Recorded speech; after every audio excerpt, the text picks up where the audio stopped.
That's the spirit. A box of curious things. Caitlin, take it away. Hi, everybody. Thank you so much for joining me for my degree project presentation. Let me share my screen really quick so you guys can see it. Can everybody see okay? Yes? Yes. Awesome. So my presentation is called SpecterBox. It is a subscription box service for people that are curious about all things paranormal. Does the paranormal really exist? I think this is a really loaded question, and I've always been interested in this topic. I was kind of raised on it. I've been interested in it and kind of surrounded by it for as long as I can remember. And I am a very firm believer in the paranormal and in ghosts, but I know there are people that are skeptical, and I know there are people that don't believe.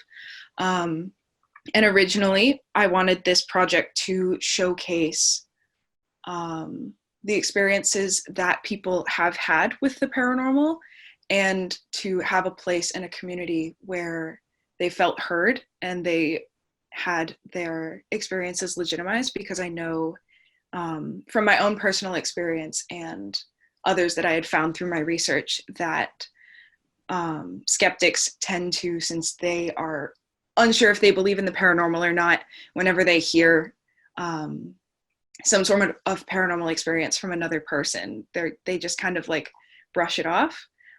So I wanted to originally create a place that houses a community for those people that have had those experiences, as well as houses information and research that goes towards the legitimacy of the paranormal.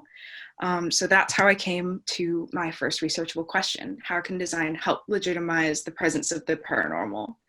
And looking back on, after having done all of my research and stuff, that was a pretty big question to try and tackle, but I thought that I was up for the challenge. So I wanted to, with my design knowledge, create a place that houses that community, like I had previously said, on top of having a place that seems reputable to be able to have information given and been able to feel like it's legitimate. Because in looking up ghost websites, like things that have to do with the paranormal in my research, the design aspect of it, they all kind of looked the same. It was a black background as the website, and it either had that crackly looking, like kitschy typeface at the top, or like the red bloods drippy type. And at the end of whatever article or story you might be reading, there would be an ad for a haunted house, or a haunted hayride, or a seance kit, or some sort of ghost tour. And I wanted to originally have a place where the design also aids in the legitimacy of the information that it was presenting. I listen to a lot of paranormal and true crime podcasts anyway, since I'm just super, super interested in all aspects of it. These are a few of my favorites, and in this research, it gives me a little bit of an excuse to catch up on listening to them. All of these I used in my initial research because they not only exemplified and addressed a bunch of different testimonials from a bunch of different people that have had different levels of paranormal experiences, but also addressing things that we may have heard like in middle school, like Bloody Mary, or like wives' tales and urban legends and the history of them and how they came to be, which I really thought was interesting in viewing how much people believe and like why they may believe or why they may be skeptical. Another thing that I had come across in my research in terms of the scientific side was the parapsychology lab at the University of Virginia. I never knew that there was an actual science lab dedicated to the paranormal. And when I did a little bit more research, it was less on the paranormal itself and more on how the brain and the reactions in the brain affect the outside world and vice versa. So if we have a paranormal experience, or someone says they may have a paranormal experience and they are recalling it, they would be testing how the brain is recalling that information in a similar way as if they had seen it right in front of them, like the computer in front of me, as opposed to some sort of spectral being that they may be trying to describe. And the other big thing that kept coming up when I was searching my paranormal escapades was Ed and Lorraine Warren. They are paranormal investigators from my home state of Connecticut. You may have heard their names before because they are one of the most renowned paranormal investigative teams. They had been doing paranormal cases for about 50 years before Lorraine Warren had died a few years ago, in her early 90s. A few of her cases had been turned into feature films, such as the Paranormal Activity series, The Conjuring, Annabelle, and The Haunting in Connecticut, just to name a few. And I was looking into their life and their publications because there had been some discrepancies from such a trusted and respected group of individuals that had paved the way in this field for many, many years. In recent time, it had come to light that a lot of their publications had been exaggerated or like added onto, like fabricated to make them sell more copies. Think Less, Feel More was something that Fish had ended up telling me after a few weeks of this kind of research, when week after week I was bringing this information in that I thought was really, really interesting. But when presented to my colleagues and asked how I could implement this in my final deliverable down the road, I didn't really know how to answer. It seemed like I was, at that time, I felt like I was circling the drain a little bit because I was digging this really, really deep hole and also putting myself on this pedestal of learning all of this information, but then not knowing what to do with it. And with my researchable question, holding myself to that standard of, I felt at this time that I had to be the sole person to prove that ghosts existed. And Fish kind of caught on to that. And so after class one day, he had pulled me aside and he goes, think less. You're really thinking a lot about it. And I've heard you talk about ghosts before. Like, I've heard you talk about it. I know how into this topic. I know how much love you have for this topic. So you gotta think less about it and you gotta feel more. And so I scrapped that research question entirely and I went back to what made me decide to do this project to begin with. I love ghosts. I love everything about them. They're super, super interesting to me, and all of the lore and stories and history in all aspects and facets, like behind it. I've kind of been surrounded with it for as long as I can remember. These are my parents. This might look like it doesn't have anything to do with my project, but they actually got married on Halloween. And one of my favorite stories that I've heard from them on their wedding is that the day of their wedding, the person that was officiating had called up and they're like, hey, I'm just double checking, making sure everything's all set for today. What's the dress code? Are we doing bathing suits? Are we doing shorts because they had gotten married on the beach? Or are we doing costumes? Like, are we doing gore? Are we doing like what are we doing? And my mom was the one that had answered, and she's sitting there in her wedding dress with her bouquet talking to the person that's officiating the wedding, and she's just like, are you kidding me? This is a wedding. We're not going trick-or-treating. Like, we're going, like, I'm going to be wearing a dress and my husband is going to be wearing a tux. And he's like, okay. And then he hung up, and I thought that was like a super funny like thing that had always kind of stuck around with me. The one on the left, the picture on the left is me one of the many years that I had gone trick-or-treating, and on the right is me and my mom. And surrounding these pictures are just a few of the scary movie ticket stubs that I had kept in my many, many years of going to see scary movies with my mom. In my years growing up, we didn't have a lot of kids on our street, so we would travel. Like we would travel to a bunch of different houses and see all of the different Halloween decorations, kind of like how people do in Christmas time when they would go and travel around and see the Christmas lights. My mom and I would go around and like see all of the Halloween decorations on people's lawns. Over the years, I then noticed as we were decorating our own house for Halloween that my mom would start in September. Like the first, second week of school, she would start putting the cobwebs out like in front of our house. And I would be coming home and it would be like September 15th and I would see my whole entire house just covered in cobwebs. And I'm like, Ma, you're starting earlier and earlier every year. And she's like, it's never too early. And once I had gotten old enough to start helping her decorate, I had realized we have more Halloween decorations than we do Christmas. And this is another photo of me and my little sister and my neighbors, like my neighbors' kids. We had gotten together and we would do like a Halloween fashion show every year. And I remember this one specifically because when I was younger, like around this age, my mom hadn't let me watch like rated R scary movies yet, but I had seen all of the like ones that were suitable for my age at the time. But I wanted to see them. I wanted to see the ghosts. I wanted to see, I wanted to get scared. And so after this picture was taken, my mom went home and had a scary movie marathon with my dad.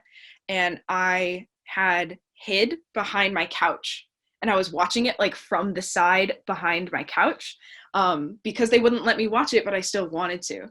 And in looking through all of these old pictures and like remembering all of these really fond memories I've had associated with these experiences, like I wanted to go back to my roots and really explore my love for the paranormal and me knowing that there are other people out there that are just as interested in it as I am.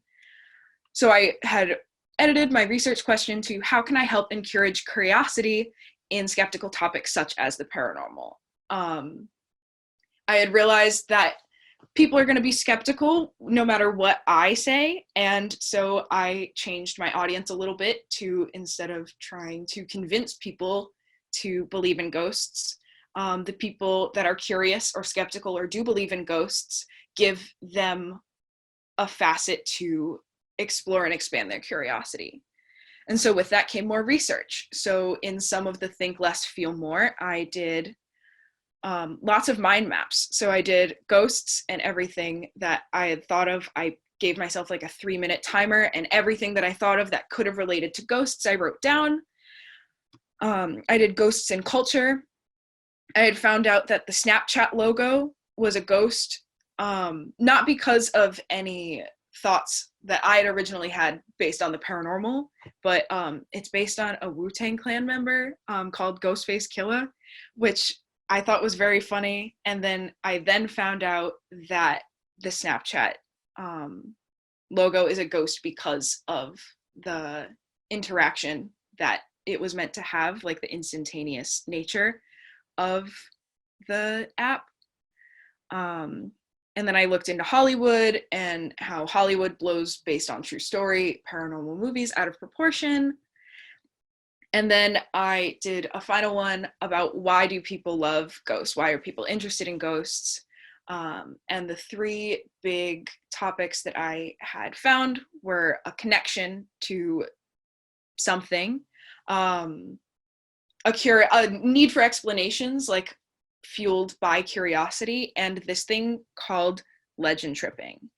And legend tripping, the definition is partaking in an activity that has little physical risk but an unknown outcome, which evokes a sense of curiosity and adrenaline. So like when people would play Bloody Mary in the bathrooms when we were younger, we knew it wasn't actually going to do anything, but we didn't know for sure what would happen. We just knew we weren't going to like get hurt. And so that rush of adrenaline and the feeling of the unknown, but knowing you aren't in any real sort of danger, really fueled like your desire to do it. These are cards from a little class interview I had done before Corona hit. And I had cut out a bunch of different colored pieces of paper, and I asked everyone in the class to come up and pick a piece of paper that they would most associate the color with the paranormal. And I had asked a few questions, like, what other connotations do you associate the word ghost with? And when did you watch your first scary movie? And are you a believer, or are you skeptic, or do you not believe at all? And with that, are you curious to learn more about it? And I had gotten a lot of slightly differing answers, but the majority of the people said that they were curious in some facet, but there just wasn't enough to learn, and there wasn't enough concrete knowledge to know. So when I had decided on my final deliverable being a subscription box, I did some subscription box research, and it had come out to realizing that subscription boxes go into 3 different categories: utilitarian, like Quip, where you get something delivered to you every month, 3 months, 6 months, based on need. Indulgent, which are things that you purely want and not necessarily something that you need. Or interactive, things like this box on the side that are like DIY and building boxes and different projects that come with it. So these are just a few that I had really taken an interest to. There was a collaboration with Birchbox and Hello Mister. Birchbox is a like skincare lifestyle brand that had partnered with a magazine to kind of expand their horizons.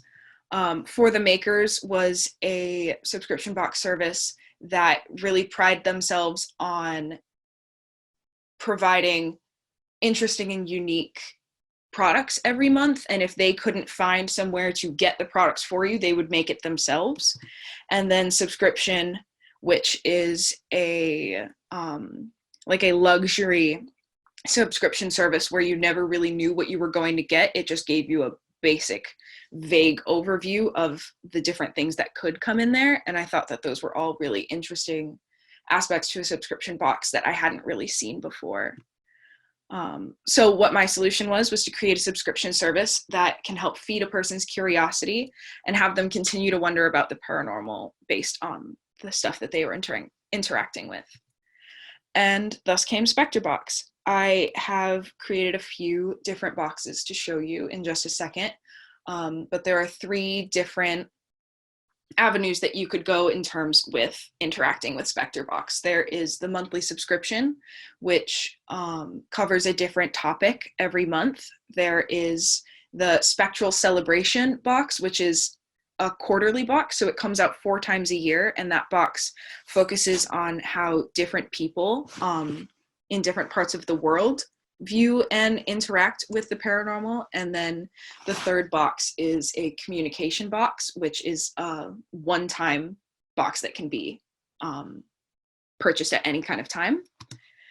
So this is the first box. It is themed around impermanence, and so the different things that come in it are old film photo slides, cyanotype paper, a zine that talks a little bit about impermanence and how people interpret that word in whatever mediums, whether it be art, whether it be poetry, whether it be storytelling.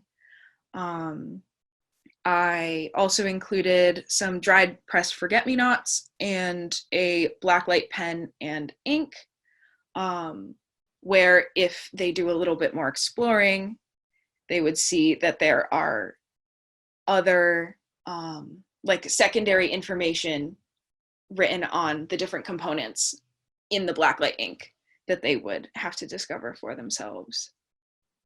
I have the spectral celebration box. This one is centered around Dia de los Muertos. And so I had put some copal incense, some marigold seeds, some paper banners, and some other stickers. That box also came with a zine that talks a little bit about Dia de los Muertos and how it's celebrated and the history behind it and the different practices that the people that celebrate Dia de los Muertos go through during that time every year. And then the third box I included was the communication box, which comes with a black and a white candle. It comes with a pendulum, some matches to light the candles, some wish paper, which is said to you write a question or a note on the paper and then you burn it, and then in the ashes you can find the answer to the question that you had asked, along with dowsing rods, which move similarly to pendulums, where you can ask yes or no questions and the rods will move based on the answer. But yeah, those are the three different kinds of boxes that I had prepared for you guys. Thank you so much.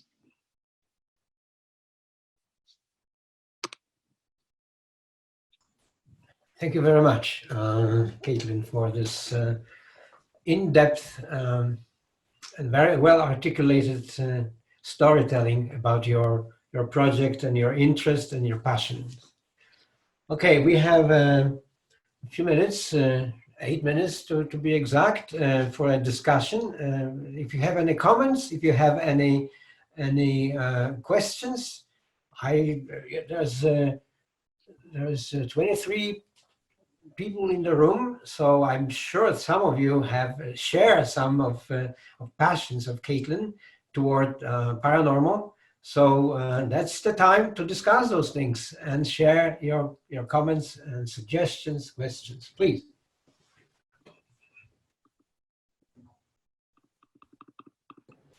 It was really cool seeing all your research come together in one thing. It was a really nice presentation. What was my question? Oh, were you thinking of adding more aspects like that kind of black light revealing the different messages? Were you thinking of maybe adding those aspects to some of the other boxes?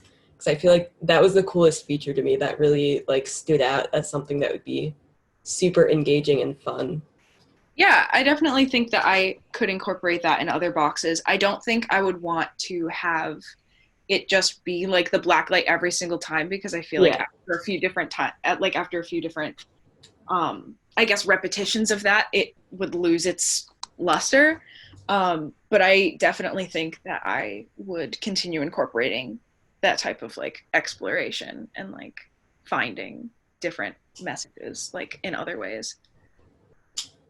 Yeah, definitely. It's not so much the black light itself, it's that like feeling of something being hidden and then finding it that seems like it would be really fun and satisfying. Yeah, definitely. Excellent suggestion. Yeah, I absolutely agree. This moment of discovery, and maybe occasionally to discover to get scared, or to learn something new or unexpected. Not necessarily with black light, as Becca said, but with something which helps unexpectedly reveal additional layer of information. Yeah. Anyone else, please?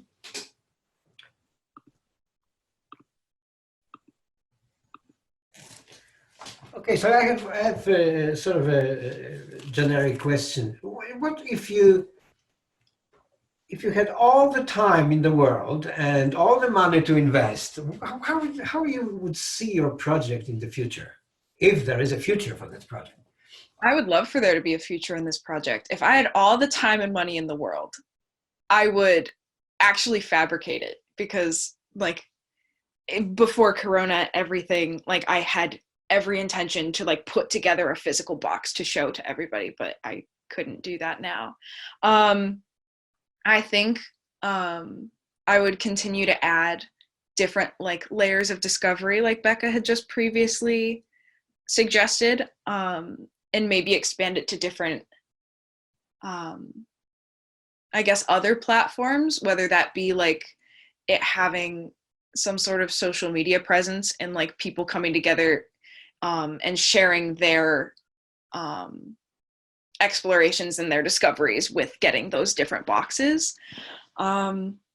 But yeah, I think just expanding more on the different ways that discovery can be made and the different levels of discovery that can be made within the box itself. Right.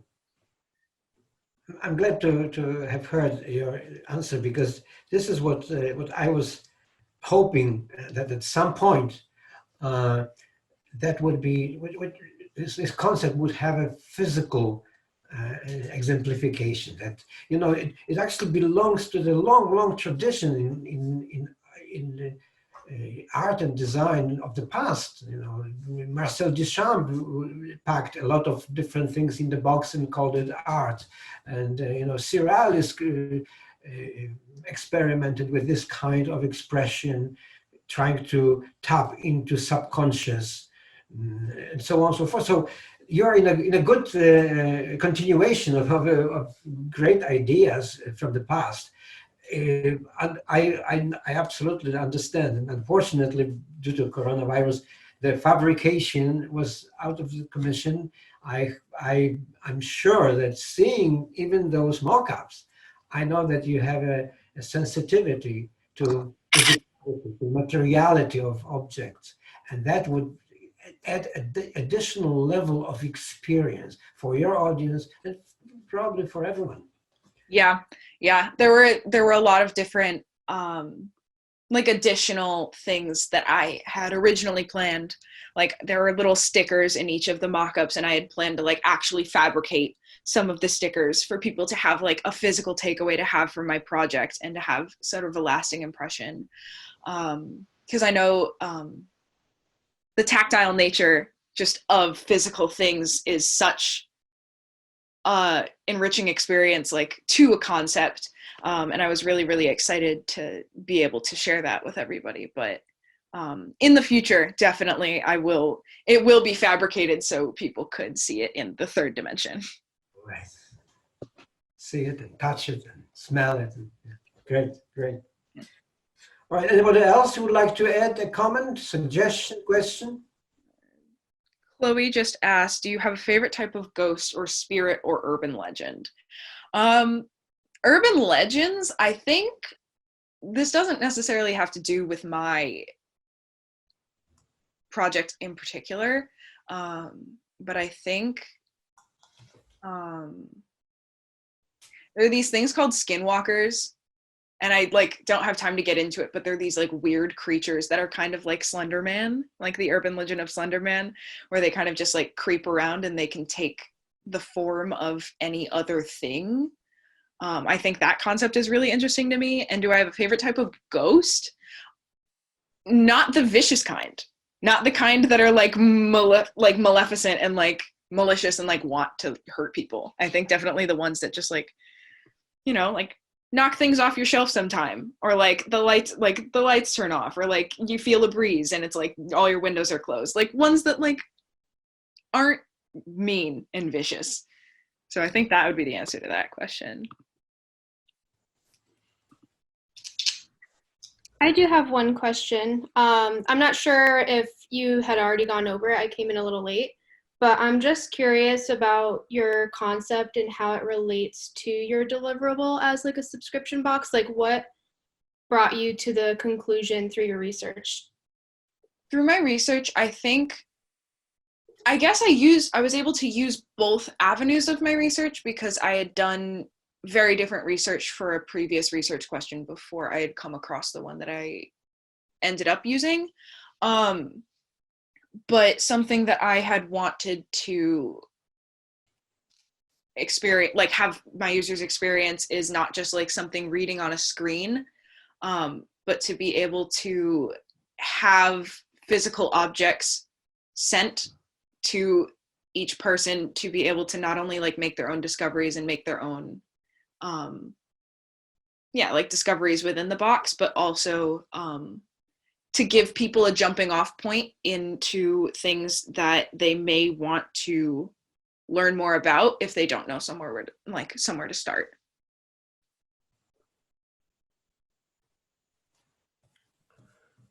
Great.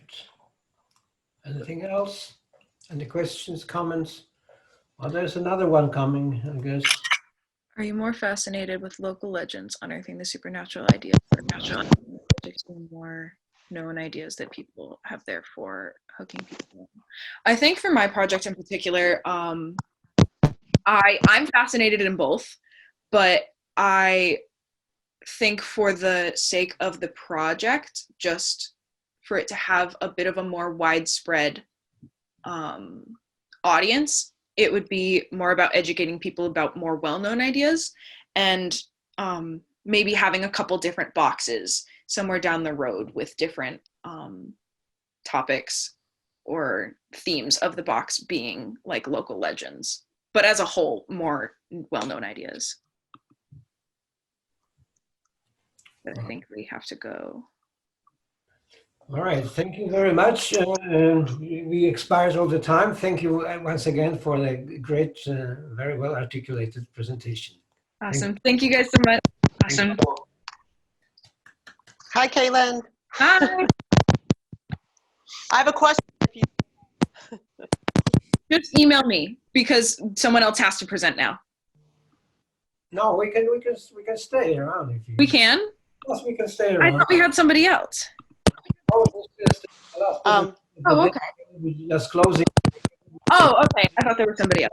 So if there's one more question, please go ahead. Awesome. Yeah, for sure. You are muted. Deb, you're muted. Can you hear me? My question was the metaphor of the box as a transport system itself, and from one world to another, and kind of assumptions about the kind of history of the architecture of the box, the geometry of a box, whether you explored, I know you through the materiality of our paper class, but other tactile approaches that you want your viewer to experience when they open or close. What is the mystery of the box, and how can the exterior be different than the interior in the content? I definitely, as a metaphor for the transport from one state of being and matter to another, yeah, the supernatural to the physical. You see what I mean? Yeah, definitely. I did do a lot of exploration with that, and I was going to fabricate my own box, and I was in the beginning stages of some user research with usability of the box and how easy it is using different shapes or different dimensions, what would be easiest user-wise, as opposed in addition to having it have some sort of meaning along with it, because I wouldn't want something to just be a box and just be a box, if that makes sense. Yes.